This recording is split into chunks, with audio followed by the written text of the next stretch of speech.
வாழ்க வளமுடன். நான் சில புக்ஸ் எல்லாம் படிப்பேன் பர்சனாலிட்டி டெவலப்மெண்ட்ஸ்க்காக. நல்ல ஆத்தர் டேல் கார்னகி, நல்ல ஃபேமஸான புக்ஸ் எல்லாம். அவங்களதெல்லாம் பார்த்துட்டிங்கன்னா க்ரோர் கணக்கில் புக்ஸ் விற்றுருக்கு. கடைசியாக அதில் என்ன அவுட்புட்டுன்னா, நம்மளை அடுத்தவங்க முன்னாடி எப்படி ப்ரொஜெக்ட் பண்ணுறது அப்படிங்கிறது மட்டும்தான் இருந்துச்சு. How to project. இந்த சூழ்நிலையில் இப்படி பேசணும். ஒரு மேலதிகாரி வந்தாங்கன்னா அவங்ககிட்ட அவங்களுக்கு தகுந்த மாதிரி பேசணும். உங்கள் ஸ்டாஃப்ஸ் இவங்ககிட்ட இதையெல்லாம் மறைக்கணும். மனைவி அவங்க எதிர்பார்க்கறத செய்யணும். இதுதான் இருந்துச்சு. இப்போ ஐயா இங்கே கிளாஸ்ல கத்துட்டது, நம்மளை நாம வளப்படுத்திக்கணும், தூய்மைப்படுத்திக்கணும். நம்மளை திடப்படுத்திட்டோம்னா தான் மற்றவங்ககிட்ட அதை எதிர்பார்க்கணும் அப்படிங்கிற கான்செப்ட். இங்கே நம்மளை இம்ப்ரூவ் பண்ணிட்டோம் அப்படின்னு சொன்னால், நம்மங்கிறது நாம மட்டும் இல்லை. இன்னைக்கு நான் என்னை பண்ணிட்டேன் அப்படின்னு சொன்னால் என் ஃபேமிலியிலேருந்து என் ஸ்டாஃப்ஸ், நான் ஃபாலோ பண்ணுறது நல்லதோ கெட்டதோ ஒரு வகையில் அவங்க ட்ரை பண்ணுவாங்க. ரிசல்ட் நல்லா இருந்துச்சு அப்படின்னு சொன்னால் இன்னும் அப்படியே போயிட்டே இருக்கும். அலையலையாய் பரவுது அப்படிங்கிறது நான் ரியலைஸ் பண்ணுறேன். கண்டிப்பாக பரவும். இங்கே இந்த கோர்ஸ் என்னை எந்த அளவுக்கு மாற்றம் பண்ணியிருக்கு. நான் கொஞ்சம் கோவப்படுவேன் அப்படின்னு சொல்கிறது இல்லை, நிறையாவே கோவப்படுவேன். கோவத்தை தவிர்க்கணும் இல்லை ஒழிக்கணும் அப்படின்னு சொல்லிட்டு தான் வந்தேன். பட் எப்படி தவிக்கிறது, எப்படி ஒழிக்கிறது அப்படிங்கிறது எனக்கு தெரியல. அதை சேனலைஸ் பண்ணாங்க. எதுக்கு முக்கியமாக அதையெல்லாம் தாண்டி அறச்சீற்றம் அப்படின்னு சொல்லி கொண்டு வந்தாங்க. நல்ல கான்செப்ட், நல்ல வேர்டு. ட்ரை பண்ணுறேன், ஃபாலோ பண்ணுறேன். எனக்கு ரொம்ப ஹெல்ப்ஃபுல்லாக இருந்துச்சு.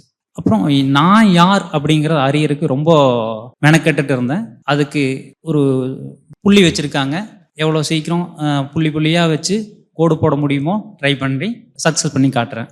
சுற்றத்தார்கிட்ட எப்படி இருக்கணும் அப்படிங்கிறது மற்ற எல்லாரும் சொல்லி தருவாங்க. அதை எங்கிருந்து ஆரம்பிக்கணும் அப்படின்னு சொன்னால், நான் இதுனா வரைக்கும் என்னோட எண்ண ஓட்டங்கள் பக்கத்தடி இருக்கிறவங்ககிட்ட இருந்து ஆரம்பிப்போம் அப்படிங்கிற மாதிரி இருந்துச்சு. தப்பு. அது எங்கிட்ட இருந்து ஆரம்பிக்கணும். நான் எப்படிங்கிறது மற்றவங்களுக்கு வாயிலையோ இல்லை ஒரு புக்கு கொடுத்தோ செயல்பட முடியாது.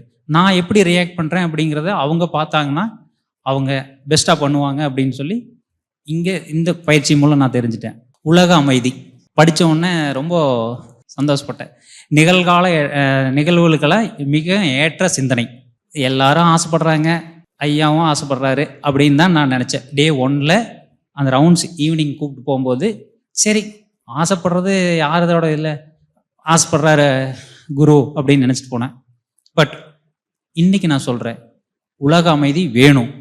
எவ்வளோ திங்க் பண்ணி எவ்வளோ நாளை செலவு பண்ணி அதை அந்த வேர்டு காயின் பண்ணியிருப்பார். நாம் இங்கே மட்டும் பேசுனா நம்மள அளவுக்கு மட்டும்தான் திங்க் பண்ணியிருப்போம்.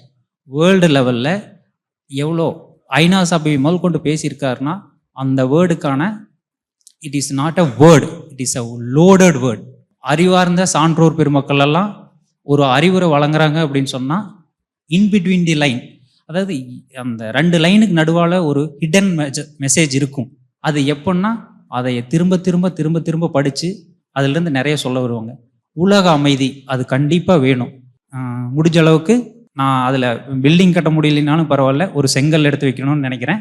அமைதியை ஏற்படுத்துவோம். உலக வரைக்கும் போக முடியலைனாலும் பரவாயில்ல, உள்ளூரில் ஏற்படுத்துவோம். அப்புறம் ஃபஸ்ட்டு டேலேருந்து எதிரிகள்னு சொன்னாங்க. எதிரிகள் லிஸ்ட்டு ஃபஸ்ட்டு டேலாம் நிறைய இருந்துச்சு. எல்லாத்துக்கும் இருந்துச்சு. ஒவ்வொரு கிளாஸாக அட்டன் பண்ணி வரும்போது லாஸ்ட்டாக பண்ணும்போது எதிரி லிஸ்ட்டே இல்லை. ஏன்னா நான் தான் அவங்கள எதிரிகளை நினச்சிட்டு இருந்தேன். சரிங்களா? நான் அவங்கள எதிரிகளை நினச்சிட்டு இருந்தேன். அவங்க வெறுக்க வேண்டாம், அவங்க செயல்களை மட்டும் வெறுத்தா போதும், அந்த செயல்களையும் கூட வெறுக்க வேண்டாம், திருத்தினா போதும்.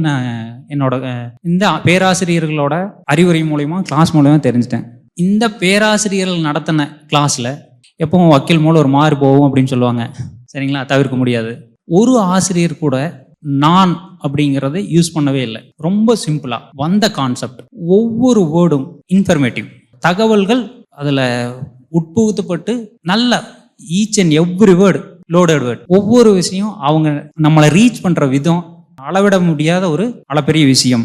இதை நான் என்னோட துறை சார்ந்து இதை எப்படி நான் பயன்படுத்தணும் அப்படின்னு நினைக்கிறேன்னா, குற்றவியல் சட்டங்கள் எல்லாம் இப்ப திருத்தி இருக்காங்க. இதுல பால இயக்கெல்லாம் நல்லா தெரியும். அதுல கம்யூனிட்டி சர்வீஸ் அப்படிங்கிறது குற்றவாளின்னு தீர்மானிச்சுட்டா பனிஷ்மெண்ட் கொடுக்கலாம். வாய்ப்புகளும் உத்தரவுகளும் தரப்படும் மாயின் கண்டிப்பா இந்த மாதிரியான கம்யூனிட்டி சர்வீஸ் பண்ணும்போது இந்த மாதிரியான சர்வீஸ் பண்றதுக்காக தரலான்னு யோசிச்சிருக்கோம். அதுவும் குருவும் கடவுளும் வாய்ப்பு தான். கடவுளோடையும் குருவோடையும் வாழ்த்துக்களோட உங்கள் பணி சிறக்கணும்.